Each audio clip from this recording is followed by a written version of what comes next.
Bonjour, bonsoir, fidèles internautes de Matanda Télévision, vous qui êtes branchés, en train de suivre l'émission Nouvelle Vague des bébés Matanda, la chaîne Moko Matanda Télévision, vraiment.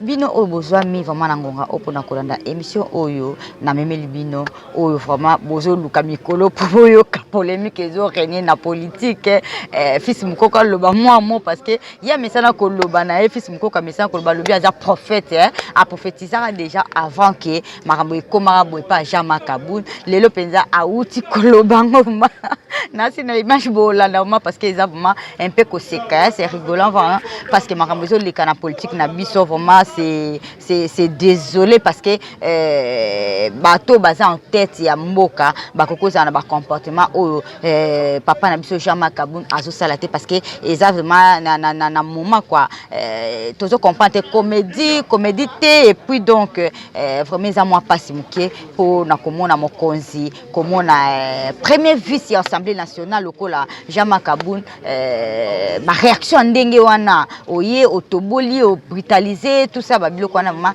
ezo ko honorer mboka na biso te yango wana mama tozwa ki temps na matanda télévision parce que tokotara politique to meka mpe kolobela mama on désolé vraiment na RDC.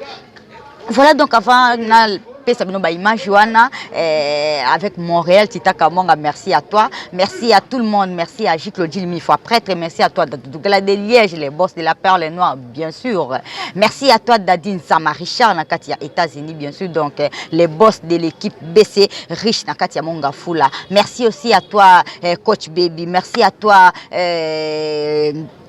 vous êtes nombreux, Esther Moubanda, Nakatia, Colorado, na États-Unis, vraiment merci à vous tous. Oyobozalaka, toujours, on a pour nous soutenir, bébé Matanda. Donc, merci na Talamuninga, vraiment, Nazomona Bongo, Jika, Namona Bongo, Véronique Ben, Nazomona Bongo, maman Jeannette, depuis Allemagne, maman Jeannette, Suisse, bien Allemagne, comme ça, peut-être j'ai oublié, mais maman Jeannette, merci à toi, Molière, merci à toi, et qui encore, Nadia GB. Nadia GB, l'Avangélique, merci à toi, merci à tout le monde parce que tu se soutenir l'un l'autre. Donc, merci vraiment. Nabino Obozalaka, toujours on a pour nous soutenir l'émission Oyo. Il y a Matanda Télévision. Donc, bon, mais que peut causer la boza pété, bolanda. Image au vraiment bandé bandetina, suka bolanda mpe, fils Mukoko, à lobby malam toma bé, biloné bandenge. Beaucoup analysé vraiment parce que Zaki analyse naé à l'objet à prophète a prophétisé quand déjà que Jama Kaboun Aza Nabolingwa président de la République mais c'est pas moi qui le dis donc c'est fils Mukokonda Lobiango bon mais kempe kolandango avec Montréal Tita Kamwanga sotoza même moral toleka.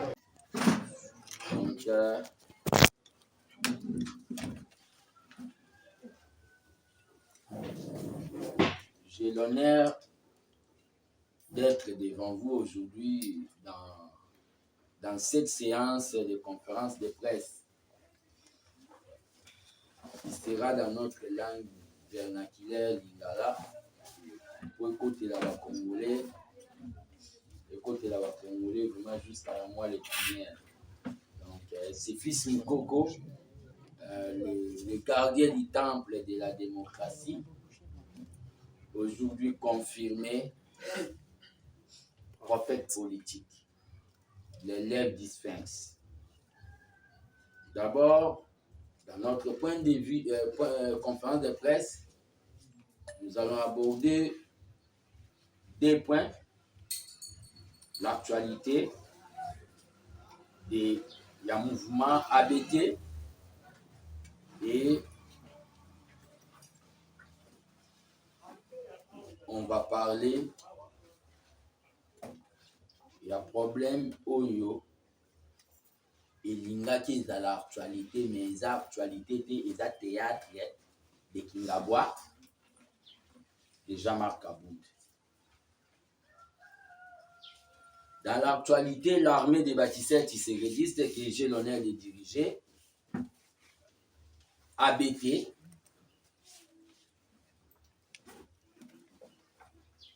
et Salaki activité, il y a remise, il y a diplôme, remise à diplôme, remise il y a diplôme de compétences. Remise, il y a un diplôme de compétences d'exercice d'État.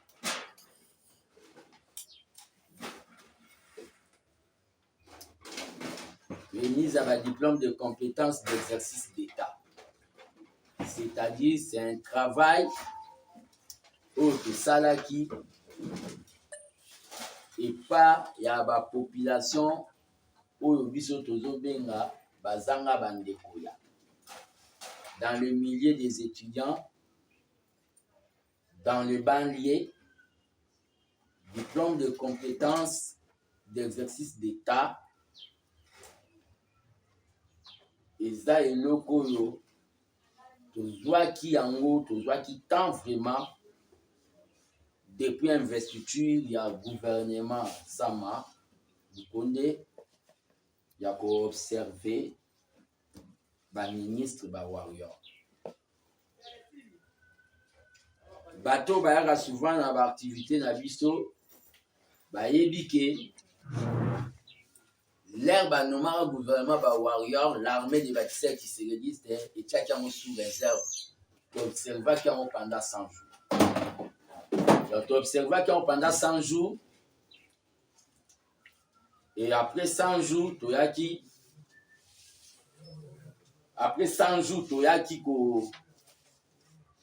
kopesa bango confiance.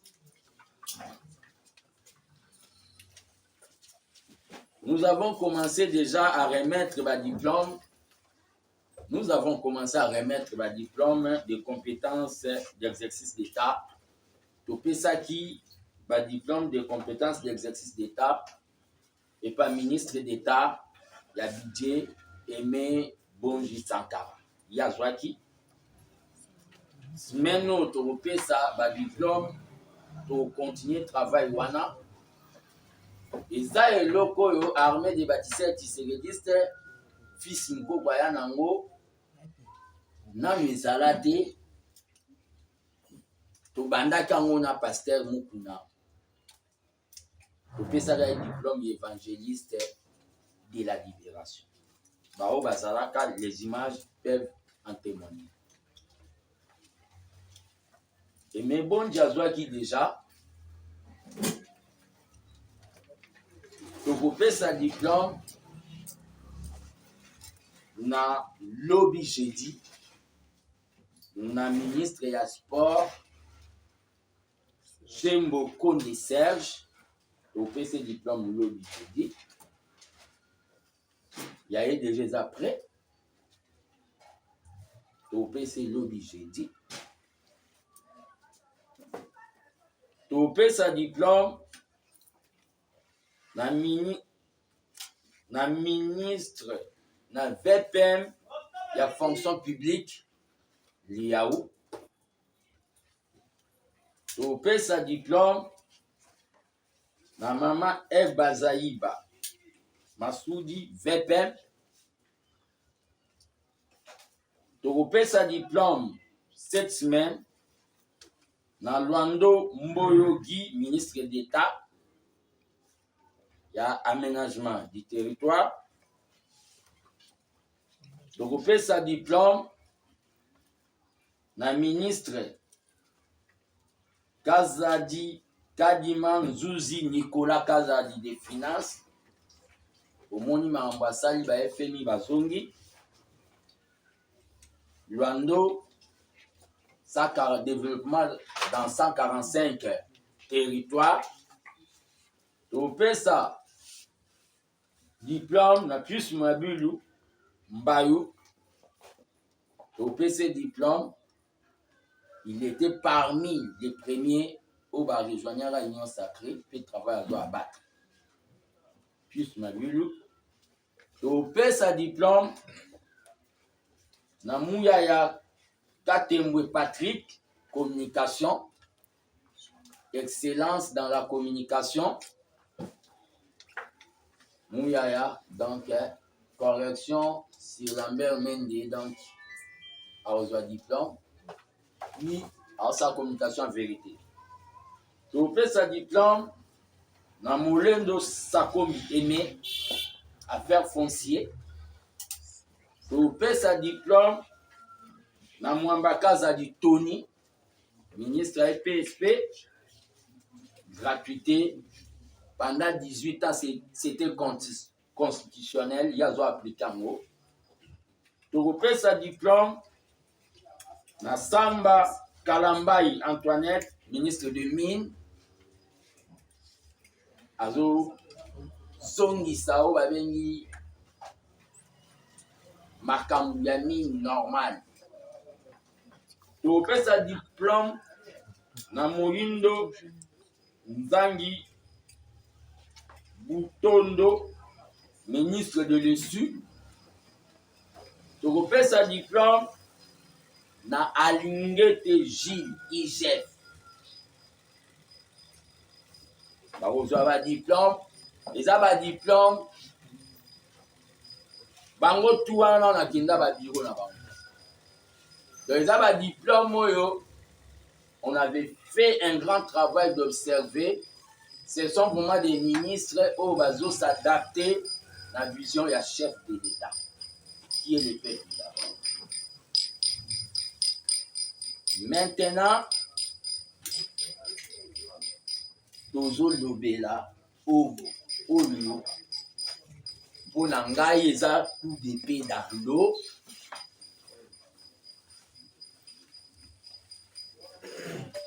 Affaire Jean-Marc Kabou.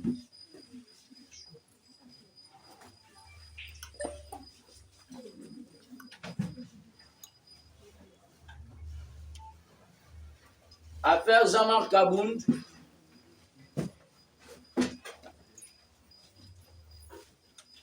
Ba image ezo circuler que fils Mukoko au mon fils Mukoko na polo ya pembe na jaune. Eza ba image oyo et sali au moins une année passée. Na prophétisera déjà sur Jean-Marc Kabound. Une année passée, j'avais parlé dans ma cambouana, mais les gens croyaient qu'il y avait un sémé de troubles. Il y avait un respect à la hiérarchie. Une année passée, dans mon akango bizarre, dans mon temps où il y a un pouvoir, Mouta Kokotonganda kwa bongo pe avec main d'œuvre ya ba chinois. Une année passée, Nassina constaté que Jean-Marc Kabound était comme Lucifer Pembeni Yanzambe. Il jalousait le président. C'est-à-dire, il voulait devenir Fatih. Yangonde akoya na se batilika edasi. Donc Jean-Marc Kabound, j'avais constaté déjà une année passée Azalaki na jalousie à Lucifer, l'ange de la lumière. Une année passée, j'avais prophétisé. Aujourd'hui, c'est devenu une réalité.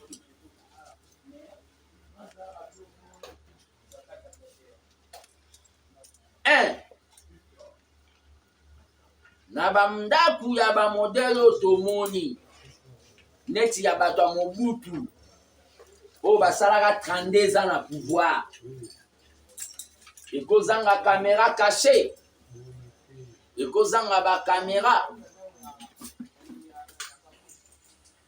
Comment tokoki komona ndenge basoda bayaki na ndenge basoda bapanzi bilo na kati ya ndako tomoni yango théâtre de Kingabwa.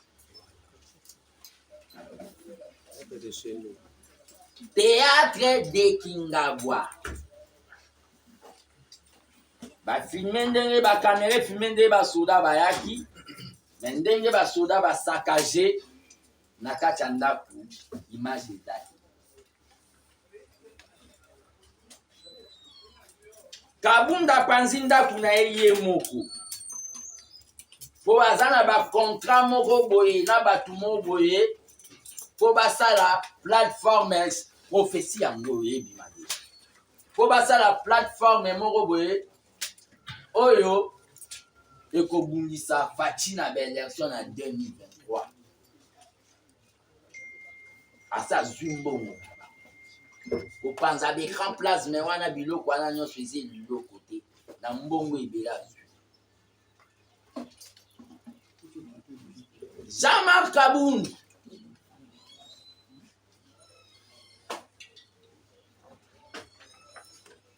n'a jamais aimé le président.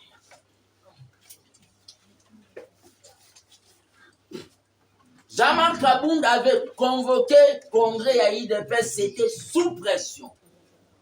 Il ne voulait pas, sous pression de la base, il ne voulait pas convoquer le congrès. Jean-Marc Kabound, l'armée de Baptiste Tshisekedi, c'est les gardiens du temple de la démocratie. De condamner le cortège au besoin qui sens unique.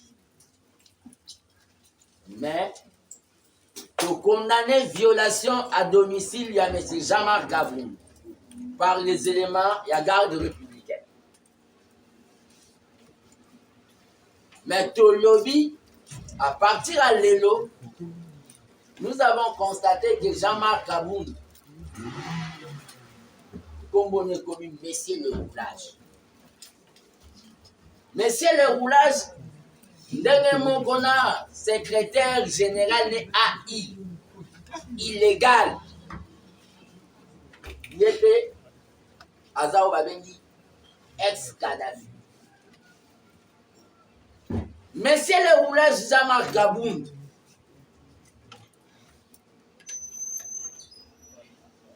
il y a une année passée, on a dénoncé comment a commettre blasphémer l'histoire à UDPS. Ba fanatique na ye, ba koma ki kobenga ye 14e parlementaire. 14e parlementaire. Or qu'il y a une histoire à UDPS, il y a eu que 13 parlementaires. Il y a eu que 13 parlementaires dans l'histoire à UDPS.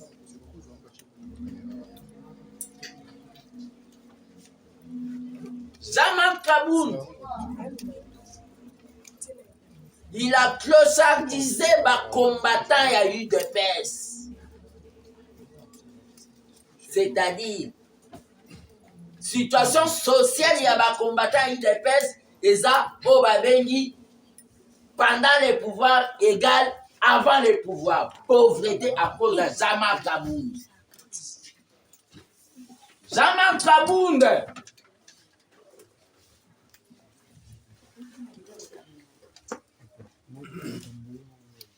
C'est l'assassin de l'UDPS. Je vais vous démontrer ça, les lots.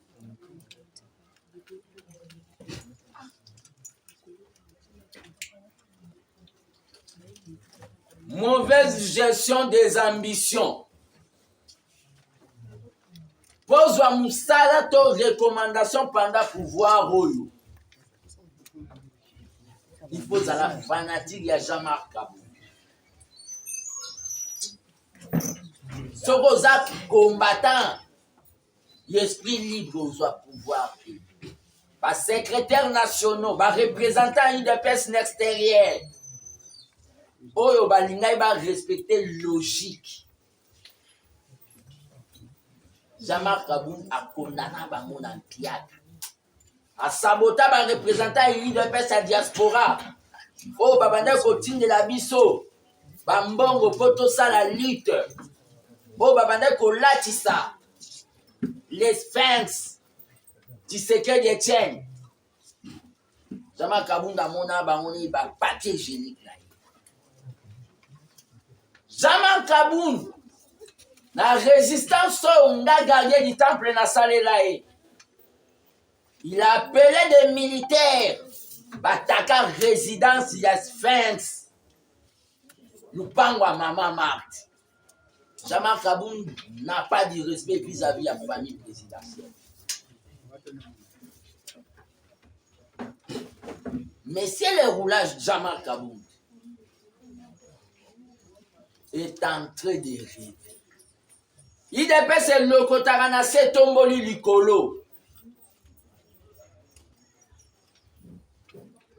Ndenge mo so ba kitisi o sila. Où est Mavungu? Que son âme repose un peu, mais où est Mavungu? On a eu des personnes qui ont ba charge. Là, tout qui ça qui est tout termina qui est. À l'IDPS, tout le monde est remplaçable. Moutou tout na IDPS à Koleka. Fatia Koleka. Ngana Koleka. Base Kotika. Ce qui restera éternel à l'IDPS, c'est la base. C'est les combattants, c'est les parlementaires de nous. C'est les forces du progrès. Bano basala sacrifice pour na combat.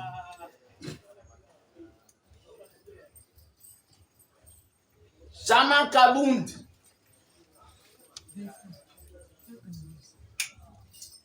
sera bel et bien réencadré aujourd'hui. Ata bozama pasa. So bolali bolo tandoto mo.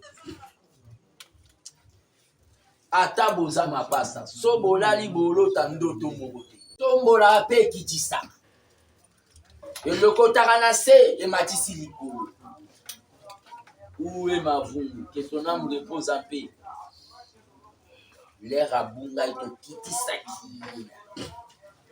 Fatih passera. Moi je vais passer. Tout le monde passera, mais base écotique à la base. Les parlementaires de Bouba Otikala.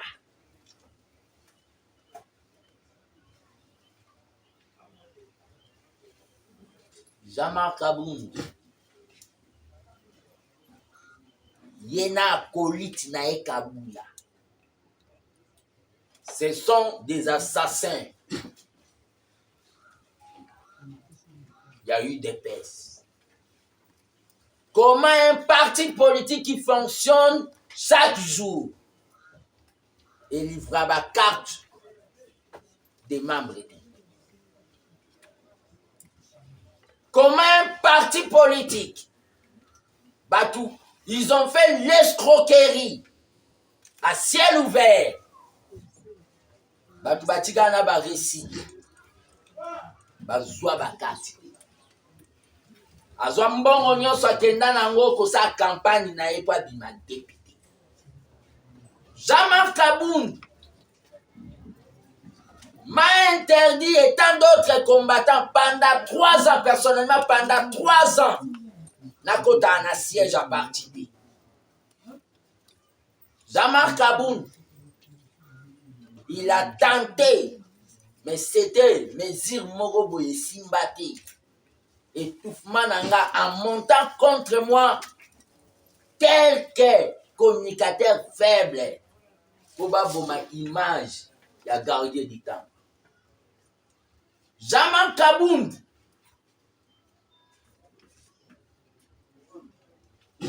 il a tenté de me remplacer les Benjamins de la présidence du parti. Pour aller qu'il soit qui dans l'élection avec Jekoko à Oubinade. Jekoko c'est mon frère. Je n'ai pas de problème. Jean-Marc Kabound a salaba kalki. Jean-Marc Kabound. Bino bato bo pesa ke bambongo na bino. Pour un dossier tel. Ça n'engage pas l'IDPS. Bino bato bokenda na bureau ne privé. Bokende déjà kosengi. Na bato mo capitaine à la moko. Bazami baledi. L'église catholique est pas Paza moko. Jean-Marc Kabound voulait amener la République comme si il y avait des vice-présidents net na Tanzanie. Il s'est considéré vice-président. Ndoto ya kotele. Jama Kaboum s'est considéré vice-président net na Zimbabwe. Or qu'en République du Congo, il n'y a pas de vice-président. Jama Kaboum ba acto ya salaki. Abanda kosala ngo depuis kala. Abanda kosala ngo depuis kala. Atobola bapine. Atobola bapine.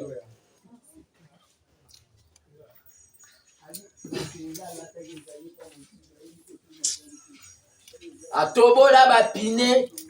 Ya batu bamona. Monsieur le roulage. Jama Kaboum a commis sa victoire. Il y a Félix Tshisekedi, net et zaï.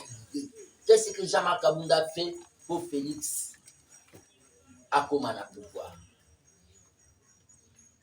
Donc, Yende a Salah qui Félix. Jama Kaboum, c'est un soldat qui a déserté le rang. Vous voyez l'histoire, il y a soldat soit déserté rang. À l'IDPS, il y a eu des secrétaires généraux. Oya Longwana Kimia Ezaka Rémi Massamba. Honorable Rémi Massamba. Nous sommes pas Longwa Balukila Bisuka Mindodo. Jama Kaboum. Nazoye biso lelo. IDPS ezanzete. Biso nyonso toza makasa. Likase kokweya ya siki kobota. Quand il y avait Liaou, quand il y avait Kibasa, quand il y avait Mwankien Vincent, quand il y avait Faustin Birindois, quand il y avait Paul Capita qu'on appelait Dauphin, nous n'étions pas là. Maintenant, c'est nous. IDP, c'est Zanzete. Biso to amakasa. Biso tuna bafati to amakasa. Ikokweya ya siki kobota. Aux combattants qui croient que Jama Kaboum va faire quelque chose, l'aura de l'IDPS s'est alimenté. Si tu crois que tu peux déplacer les puissances à l'IDPS, quelque part, Yebaki, au stade 2 jours à Orlando, 3 jours à Orlando, au Tikayo. Belgique avait tenté de déplacer l'IDPS, Narigini. Boke Nuta la sort. Moubaki avait tenté de déplacer l'IDPS. Na Kanrish na Lemba. Boke Nuta la sort. Moutate les malades. L'aura de l'IDPS s'est alignée. Aux combattants, au Baolinga Balanda Jama Kaboum. Sur base, il y a fanatisme. Sachez très bien.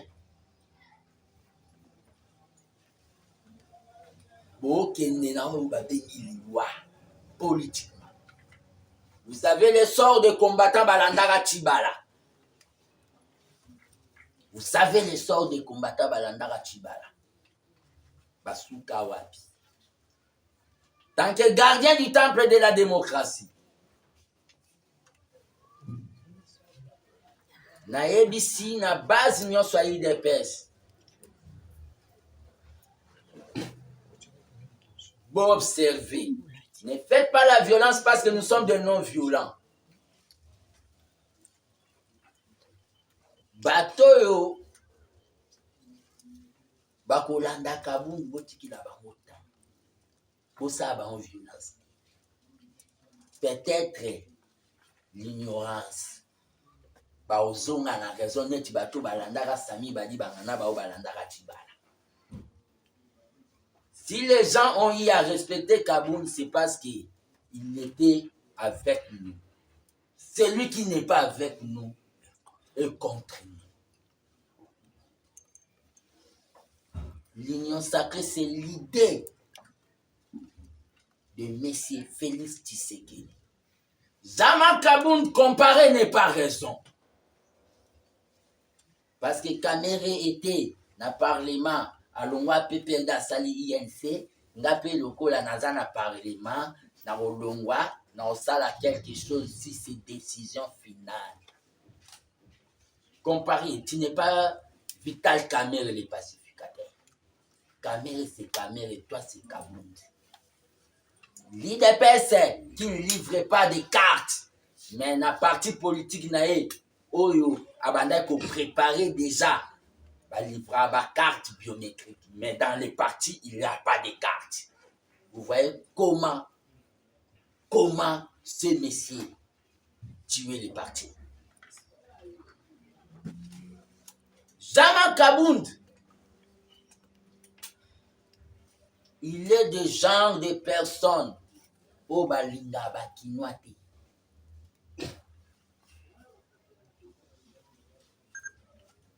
À tout moment, bino bakinoa bomi monaka, bino bakinoa alinga bakinoate.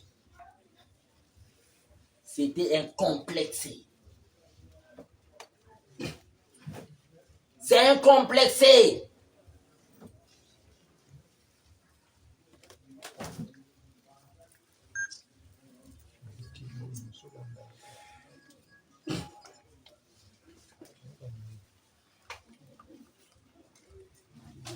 Nous sommes un parti de situations difficiles.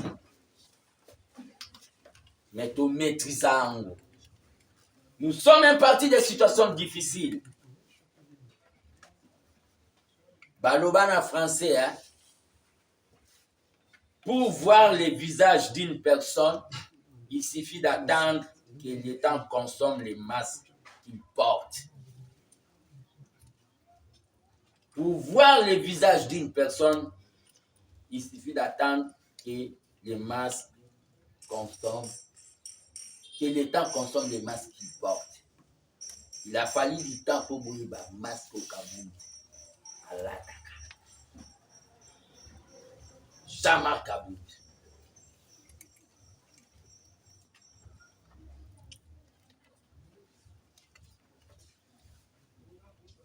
Quand j'avais fait prophétie sur Kabound, Natangaki Lokomo Tshisekedi le père Aïb Sanga, la vérité est une arme invisible qui frappe tôt ou tard. Wana le père, là j'avais 18 ans. La vérité est une arme invisible qui frappe tôt ou tard. Nazaraï calme. Tous contre moi, mais Nazaraï calme. Il m'a verrouillé, il avait instruit dans ma présence à Parlement de Bounion Sobayamba. Zama Kabound veut dire que Yenda Ebisa Fatia a retiré signature. Beaucoup fidèles qui avaient porté les tenues militaires à 6h du matin dans le Parlement à Gilles Nazand.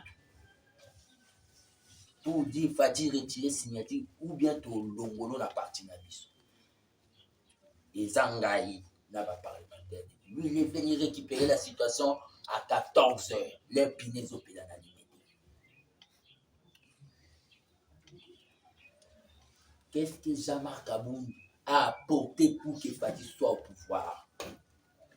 Il y a des gens qui sont dans la diaspora, ils ont donné leur argent. Babiso na longwa, na sala ki journalisme, on a tangate émission candidat favori pour na vendre candidat Fati. Na ebo yemba te na kota studio na yemba Zembu. Fati président. Pour tout ça, propagande Fati. Naza banquier te na koma au Congo la $1 pour Fati na bandai ko kritika on na banque moi place. Qu'est-ce que Jean-Marc Kabound a fait pour que Fati soit au pouvoir?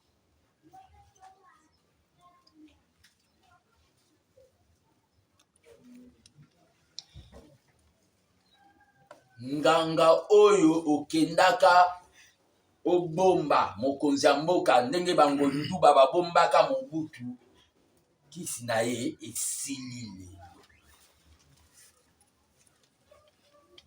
Fati aza de Nazareth. C'est Fati de Nazareth qui s'est pris. Nous attendons votre démission à main ouverte. Et votre démission dans les partis. Et après suivra votre auto-exclusion. Déjà dans l'âme de combattant, la mité ma combattant, on a déjà auto-exclu.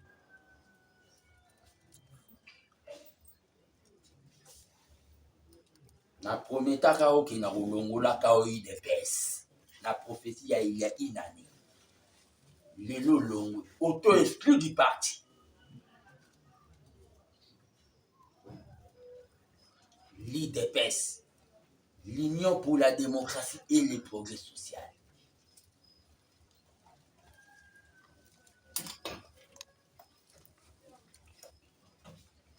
Je suis étonné de voir Papa Mbosso se rabaisser jusqu'à ce niveau. Je suis très étonné. Une institution comme Assemblée et qui ne peut la un individu dans le Papa Mbosso, vous devez arrêter avec ce genre d'actes.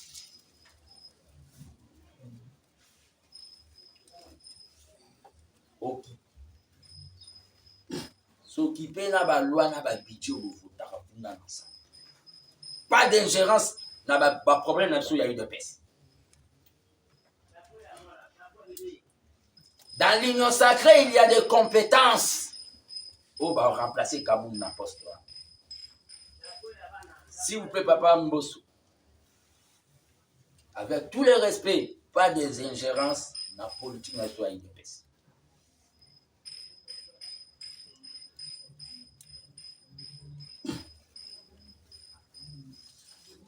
Jamal Kaboun, Azalaki Obadengi, Moutoyo alinga te lumière abattue bima.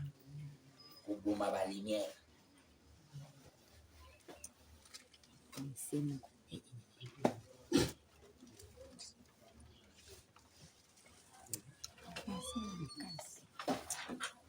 Très chers amis de la presse,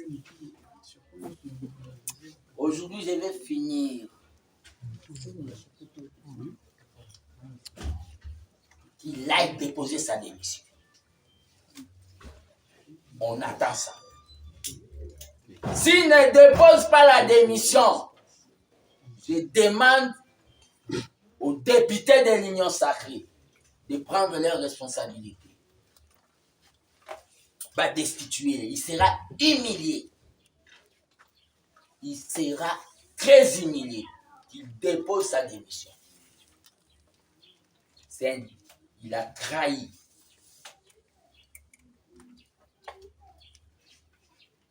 Arrogance notoire. Nous devons beaucoup de respect à la famille du président Fati. C'est la famille Oyo. Pendant combat ya papa na bango. Lelo bakangi batindi mbandaka, lelo bakangi batindi Kisangani, lelo bakangi batindi relégation, lelo bakangi boyebi comment bala est traumatisé. Maman Martin so azaba maman misusu maboya Tshisekedi. Eh pour la makamna politique na boyo mais azalaki toujours na Tshisekedi. Bana traumatisé.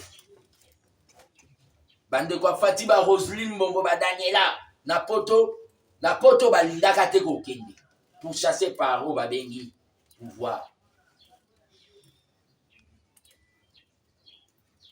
Pourquoi s'attaquer na famille du président? Est-ce que vous avez vu Christian Tshisekedi, malgré qu'il est le petit frère du président, qu'on sala ba trafic d'influence des Zoa bande qu'on sala. Le président a dit ça ba moto dès qu'il a pouvoir. asolo na bakombata ake kosola bango famille na bango ya bakwa tombolo esi bango moto na komona na batrafic d'influence ayebake ngai na ye tokoziki topesa na mbote te pendant 5 ans pouvoir.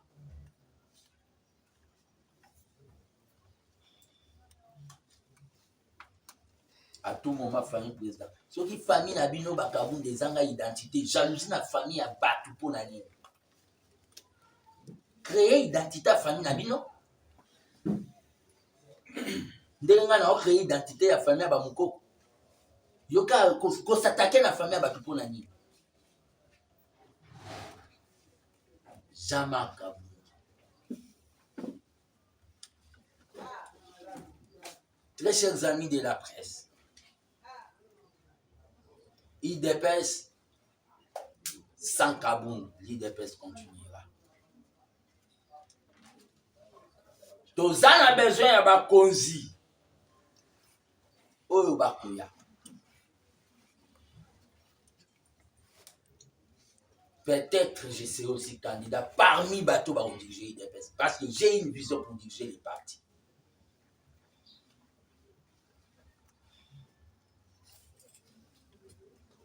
Si la base me pousse. L'IDPS, il faut que mon consul, ou la salle a été, faut gagner l'élection. Comment mon consul a été, faut gagner l'élection. Tout côté dans la distraction, il faut tout travailler minimum. Formation, il y a bâtiment d'élection. IDPS,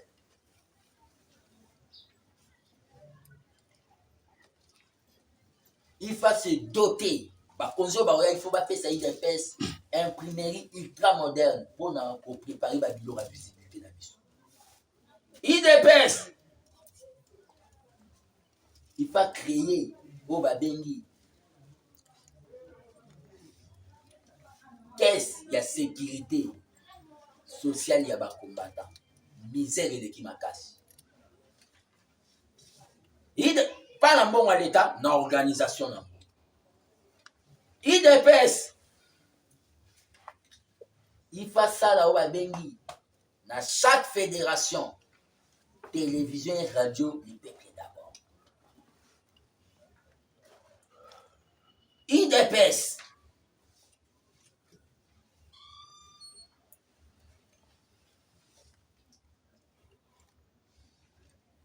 tous en a besoin de conscience.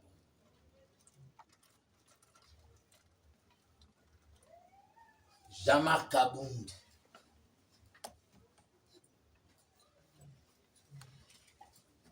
Jean-Marc Kabunda doit partir pour terminer, lui avec son acolyte Kabouya. L'aider.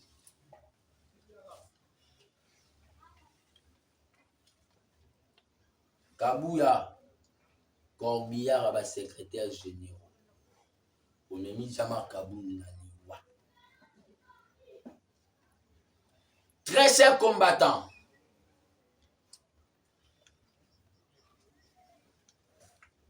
nous avons à l'équité parlementaire de Boyo sur la Tangaï. Beaucoup de gens ont des intimidations. Beaucoup de intimidation. Un homme fort, c'est comme Félix Asekaka. Excusez-moi aussi, c'est comme aussi Kabila. Ce sont des hommes forts. Aseka. Ce monde nous a au niveau intimidation. Intimidation faible d'esprit de Nazar. À comme on a ce qui va quitter la stade, qui est déposé administration et ça qu'on a parlé du peuple, bah aussi la démission. Sinon, vous allez humilier.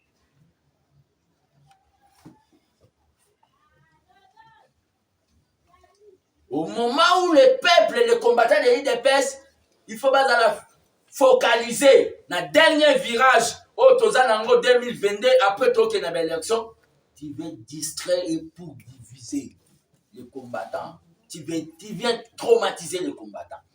Je te dis, Jean-Marc Kaboun, l'IDPS restera indivisible. Comme Satan, comme Lucifer avait jalousé Nzambe, Akitagana, Bamami Watana, Badémon. Lucifer, ange de lumière, Alingala comme Nzambe, l'herbe a précipité Kaenasi. Dengue Lucifer, ange de la lumière, Alingala comme Nzambe, il a été précipité dans ma belée. Akindagana Badémon, na Bamami Watana. Ndenge moko yo combattant aux autres ma liboso ya ndako ya Jean-Marc Kaboun okoko.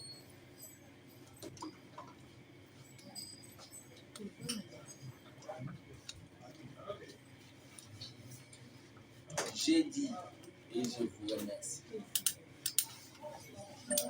J'ai des questions pour présenter votre chaîne. Oui. Présenter. Merci, Yannick Lubengo, Canal King. Ndeko mokoko nalandi yo na attention oyo soutenu nyonso odemontre biso nyama batina Maraël et pas Tshisekedi. La décision 007 ndenge anomaka Félix secrétaire général adjoint na ndenge anomaka secrétaire national chargé de déploiement des troupes et amitiés. Il y a décision moko. Jean-Marc Kaboun, nous avons lutté ensemble naïe. Bola Mwasala. Nous avons lutté ensemble naïe. Poto mena Félix na pouvoir. Mais baloba boye. Na mabe moko kosala. Ato sala ki malamu ni. Il peut effacer 1000 malamu sala. C'est biblique. Ato sali 1000 malamu. Soko sali mabe moko, yeba ke mabe moko na e peut effacer tout. Et là, comme Jean-Marc Kaboun. Jean-Marc Kaboun a failli na mission na ye. Il serait dans Pessara Bisso, 3 missions. L'unité du parti, tout ça là qui a mon aïe. Bisso n'a pas président Félix. Conquérir le pouvoir, tout conquérir le pouvoir. En conservant le pouvoir, Jean-Marc Kaboun a déserté. Il mérite. Jean-Marc Kaboun, biso nyonso ba compagnon ya président Félix. Et Sengelito s'est comporté neti Che Guevara pembeni ya Fidel Castro. Malgré qu'il était fort, mais il respectait Fidel Castro comme président du Cuba. Jean-Marc Kaboun n'a pas du respect na président de la République.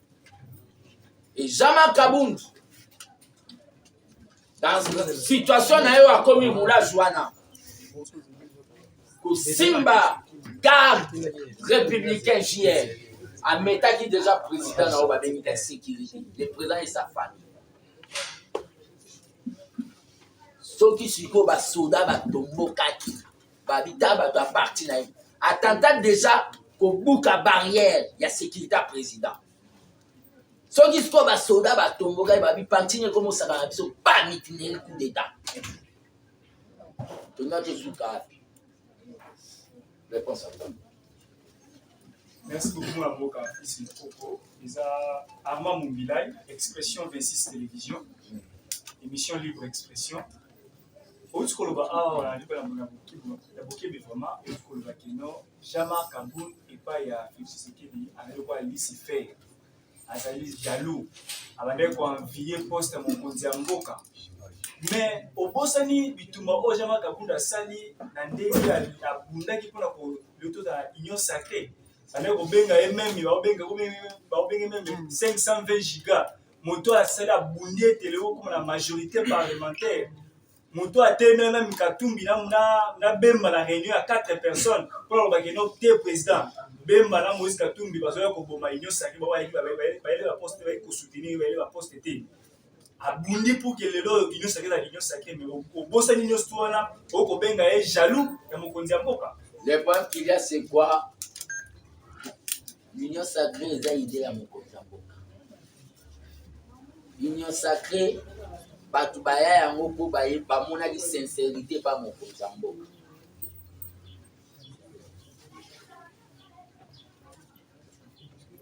Jean-Marc Kabound. Parce que vous voyez que IDPS qui va s'en aller, IDPS qui serait dit, ils ont dans ma candidature président qui fait 100 ans. Comment IDPS mort? Nous avons bloqué Jean-Marc Kabound. Conflictualité autour. Des fois, il IDPS c'est pour Tarana, le président Moïse Katumbi, le président Jean-Pierre Bemba. Ça a toujours été Jean-Marc Kabound. Jean-Marc Kabound ne fait pas les hommes forts, Pembe Nyamokozamboka. Union sacrée, ils ont des députés Oyu, des députés révolutionnaires. Mais Bassala, ce n'est pas Jean-Marc Kabound. Ce n'est pas lié. Ils ont été dans sa union sacrée. Ils ont été.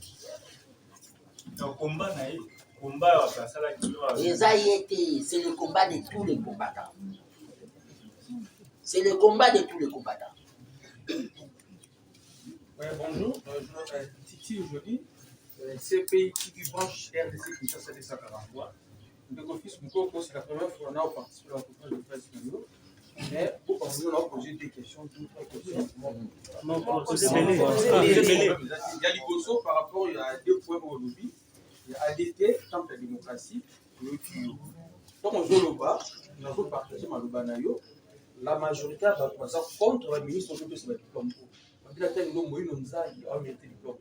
Patrick Mouya, les gens de la presse sont ici, mais il y a ça de l'autre pour la corporation. Je suis RTNC Zamaté. Il faut que le diplôme averti de quoi.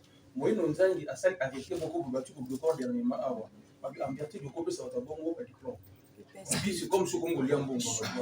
Ça, c'est un. Deux. Mais nous, on peut préciser, tout va être bandé en boucle. Quand est-ce que la statut UDPS poste, il y a, comment on appelle ça? Il y a président, il y a intérim, il y a présidence, et ça va repris. La statut UDPS, ça c'est un. Deux. Jean-Marc Kabound, dans la parole, il y a pas comme secrétaire général UDPS et Azar Congolais en province d'origine.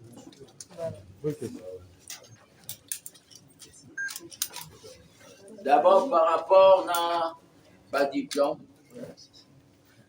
ils ont un diplôme où il y a sondage et AD.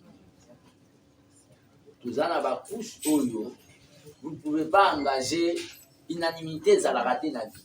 Toi, tu ne peux pas être d'accord, non, Patrick Mouya, mais les autres sont d'accord. Voilà les réponses. Donc, ils ont un diplôme où biso, tout ça, ils travaillent dans la cible où nous avons eu 56 ministres, on a sélectionné une dizaine. C'est un travail où ils utilisent ce temps depuis l'investiture. Donc, si d'autres couches sont d'accord, mais d'autres couches sont d'accord. Réponse en bas, non? S'il vous plaît, intérim.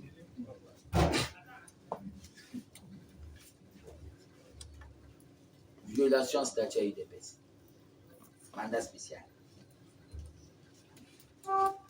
Quand Kabound, comme il a déjà tombé, Kabound va tomber, A-I va tomber, président de Ligue des jeunes, A-I tombe, Ligue des femmes. Comment pouvez-vous diriger un parti avec les AI, les intérêts? On y a un débat à longue date. Ils ont mis leur ministre là-bas de l'intérieur, quoi, ça fanatique Nabango, à entériner qui intérim Wana. La PC diplôme. La PC diplôme. Attends, nous avons pris ça, c'est le diplôme. Même à ça, nous avons des PC. Pour moi, ils sont impartial. Nous avons des PC bagami bali. S'il vous plaît, on ne dialogue pas. Deuxième loco diaspora, au lobby. Non, côté aspect, il y a côté à Kabound. Les gens veulent savoir, là, à Parinaka, il n'y a pas comme secrétaire général de l'IDPS. Dans ce cas, Congolais à province ni d'origine. Il a trompé au président de la République. Il a trompé à Tshisekedi qu'il était catalan. À Moutamisa. C'est le Kassai central. Au moment où Moutoupo a changé d'identité, le Kassai central n'a pas ça à Zakata.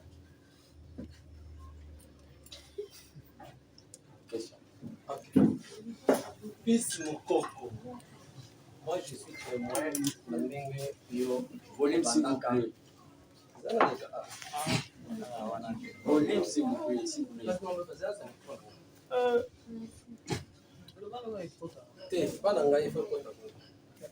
Fils Mukoko, merci beaucoup. Je suis témoin aussi dans le combat de Salah. Et tu étais trop vanté, hein? Il est trop Kaboul. Mais souvenez-vous, M. Franklin, hein, au deuxième président des États-Unis, alors il n'y a jamais eu en politique rien et ça la politique. C'est-à-dire si le mot est la politique, soit il a conçu et planifié.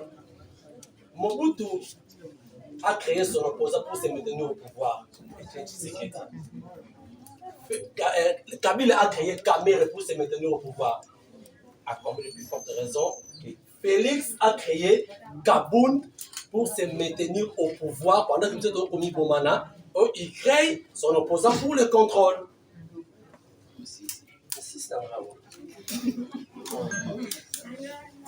Pour la conformité au lobby. Le problème qu'il y a, c'est quoi?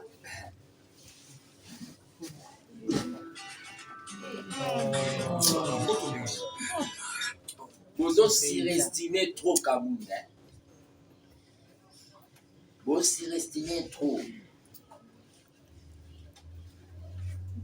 L'IDPS d'abord. Pour se maintenir au pouvoir, il se montre à l'opposition, il se montre à la pouvoir. Kaboun n'a pas l'aura. Kaboun n'a pas l'aura. L'aura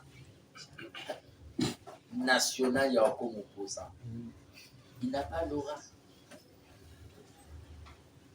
Attendez voir, je vous dis, tant que prophète politique, cette histoire de Kingabwa, pour que nous avons comme un désert. Dans quelques jours seulement. Baba Ozonga, il y a un des pas combattre, vous bêtez à monter sous.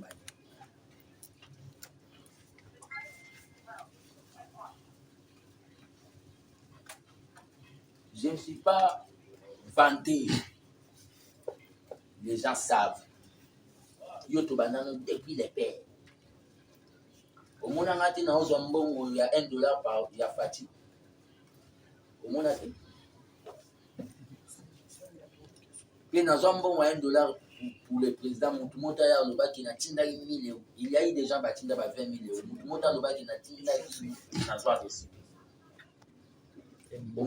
il y a Fati présenté.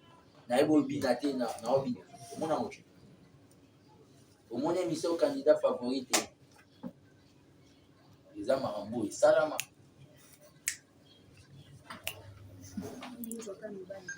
Bah, c'était, vous appelez moi, c'est deux fils.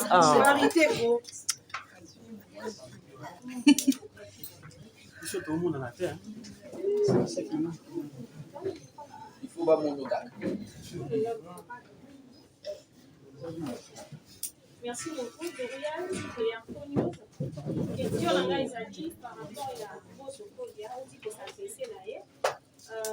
Ma campagne fait le moment qui m'indique que Mbosso Code est un candidat qui passe à bout. Et c'est là qu'il a une volonté propre ailleurs, étant que président et l'Assemblée nationale, tout bâtiment qui est tel par président, les intérêts de signer Kaboul. Question là. Merci, Dorian Riako. Le président Tindagi Mbosso T. Mbosso jamais, tant que président Assemblée, m'a tweeté, a déposé dans l'air tweeté Yoke vite Pépanaï, à Betaï Libanda. Et c'est vrai. Et c'est vrai. Peine à informer opinion depuis Makambo et Bandi président dans Yamba Kabou. Batoune au Baoko, na Facebook Baoko Sabata Yamba. Président a tenté, président Azana Bamakamna Zosara, couper sa étudiant, bis académique. Et pour la fatigue, un problème, biso moto réglé. Donc, biso n'a rien cadré. Biso moto s'occuper. Avec des fils quoi, à s'occuper.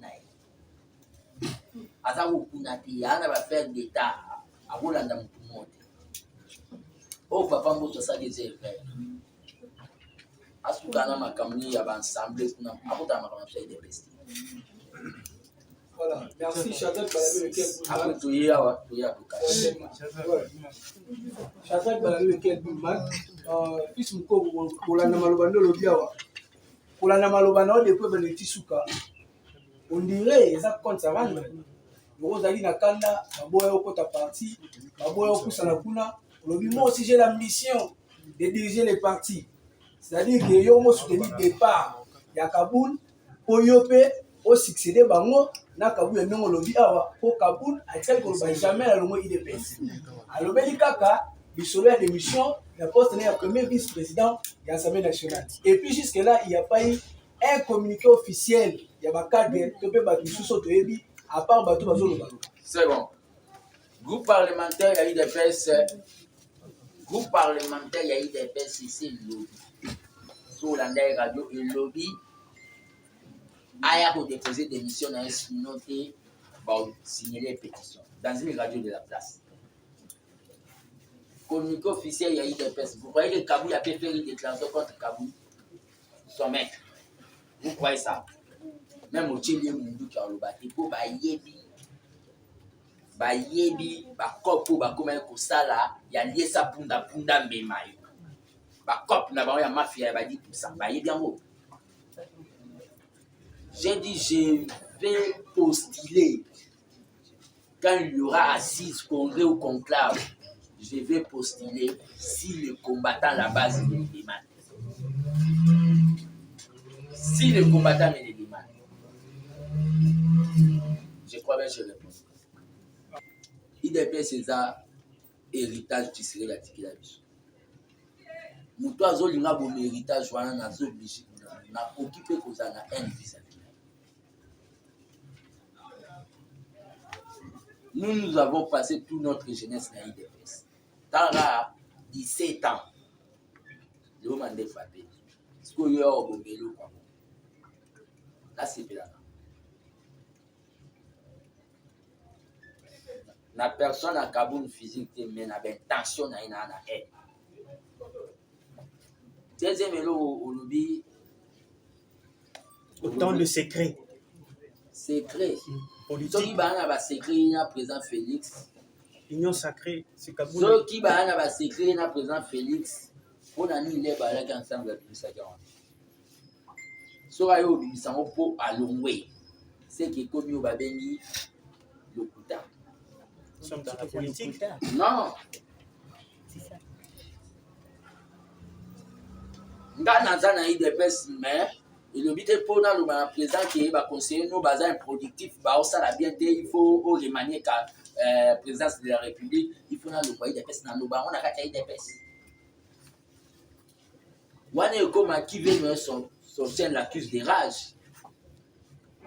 Ce sont des faibles d'esprit de Baondi.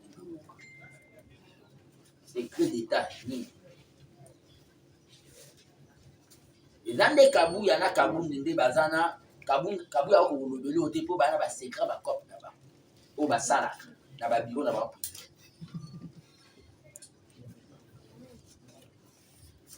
Il fallait la faire ça. Non, moi, ma question, s'il vous plaît, s'il vous plaît. Merci, question dans les amours. Est-ce que la part de you, au jour où on a été Kaboul, ça fait grand rôle, le lot, il est fait cause à la diviser. J'ai déjà répondu. Il est fait, il est fait sortir.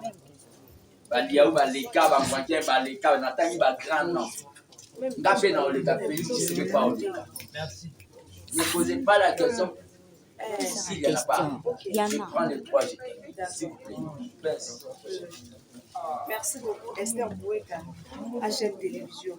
Question dans les appuis de fils Mukoko. Bavure Oyo, Kaboul abanda au kala ya kotobola bapine. Maintenant, lelo Oyo, bomona yango te IDPS, bo croiser le bras, car on est sali yango pa chef de la famille présidentielle de IDPS ko bengami Union démocratique pour le progrès social nde bolibo telemela.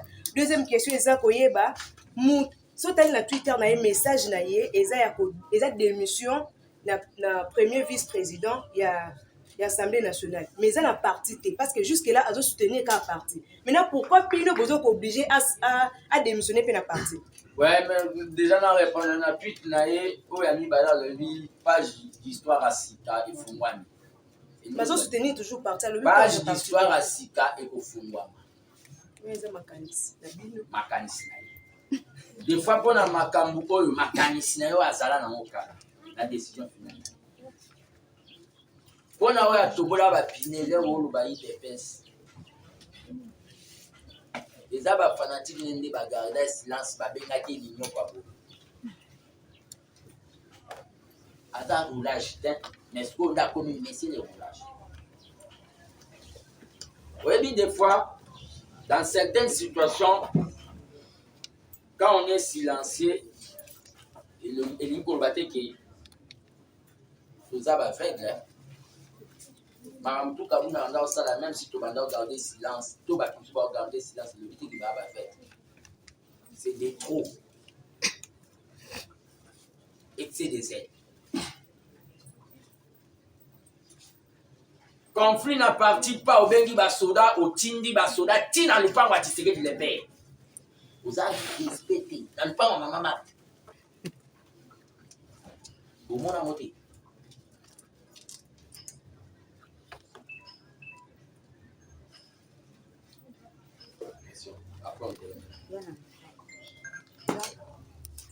Voilà fils mukoko na nazo se basé kana ndenge opesi ba remarque ebele pa Jean-Marc Kabonde. Olobi aza assassin.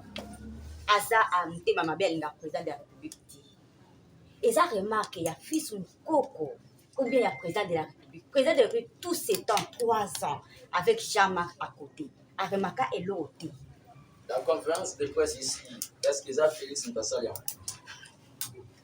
Mais Félix avait un Jean-Marc pendant 3 ans. A remarqué l'eau ma bête tous ces temps-là. Parce que yo le bikaza assassin avec ma bête. Le problème qu'il y a, est-ce que l'IDP c'est Félix Tshisekedi? c'est un prophète. L'IDP ce n'est pas Félix Tshisekedi.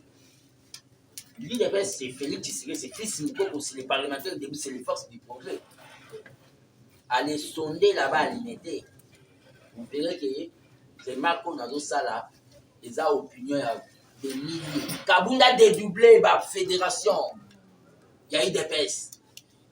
Au Katanga, il y a du conflit des fédérations. Ça, c'est quelle gestion du parti? Mais sous les présidents de la République, il y a IDPS. Les présidents, il y a IDPS. Non, le problème qu'il y a, c'est quoi? Je parle ici. L'IDPS, c'est moi, c'est le président, c'est Kabunda. Il a failli à sa mission. C'est une partie de l'IDPS qui parle. C'est-à-dire, un soldat qu'on a dans la guerre a désarmé pour la guerre exacte au Tindio na parlement comme vice-président, au désarmé pour la.